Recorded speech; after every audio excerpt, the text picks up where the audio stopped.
Spoken Hindi నేర్చుకున్నావు ఆ రోజు? వస్తున్నాయా? Okay, see here.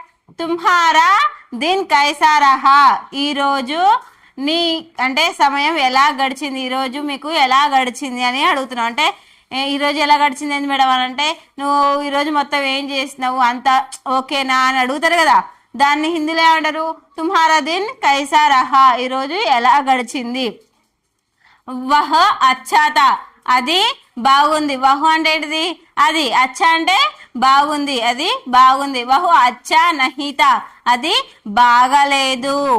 మై బహు తక్ గయాతా, నేను చాలా ఏంటిది అలసిపోయాను. మై బహు తక్ గయాతా, నేను చాలా అలసిపోయాను.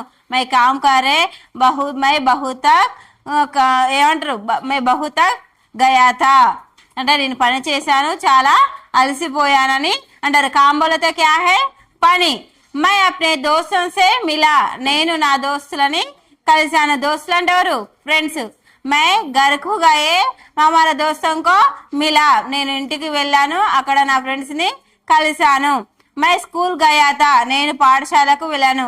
ఆజ్ మై సుబహ మే పానీ నాన్కే స్కూల్ కి గయా, నేను ఈరోజు మార్నింగ్ లేచి స్నానం చేసి స్కూల్ కి వెళ్ళాను అని అంటున్నాం అనమాట. మైనే మాకి మద్కి, నేను అమ్మకి సహాయం చేశాను.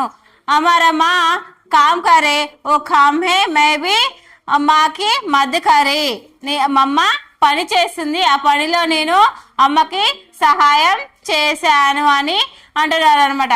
అర్థమైందా? సో ఇలాంటి పదాలు నేర్చుకుంటే మనకి ఏమొస్తుంది? స్పోకెన్ హిందీ అనేది వస్తుంది. హిందీ ఈజీగా మాట్లాడగలుగుతాం. ఓకేనా? సో ఇలాంటి పదాలు నేర్చుకోవడం ఈజీగా ఉందా లేదా? సో ఇలా హిందీ వస్తుందా మరి మాట్లాడడం? అర్థమవుతుందా? Any doubts? సమझिए? అండర్స్టాండ్? ఓకే. ఖాతా, నీ రోజు ఇలా ఎలా గడిచింది. వహ అచ్చాతా, అది బాగుంది. వహ అచ్చా నహీతా, అది బాగలేదు. మై బహు తక్ గయాతా, నేను చాలా అలసిపోయాను.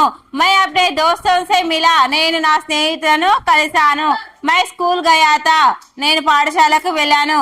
మైనే మాకి మద్కి, నేను అమ్మకి సహాయం చేశాను. సో ఇలాంటి పదాలు చాలా సింపుల్ గా నేర్చుకోవచ్చు అనమాట. నేర్చుకుంటే మనకి వాళ్ళు ఏం మాట్లాడుతారు అనేది కూడా, ఎదుటి వాళ్ళు ఏం మాట్లాడుతారు అనేది కూడా ఈజీగా అర్థమవుతుంది. ఓకేనా? Okay, very good.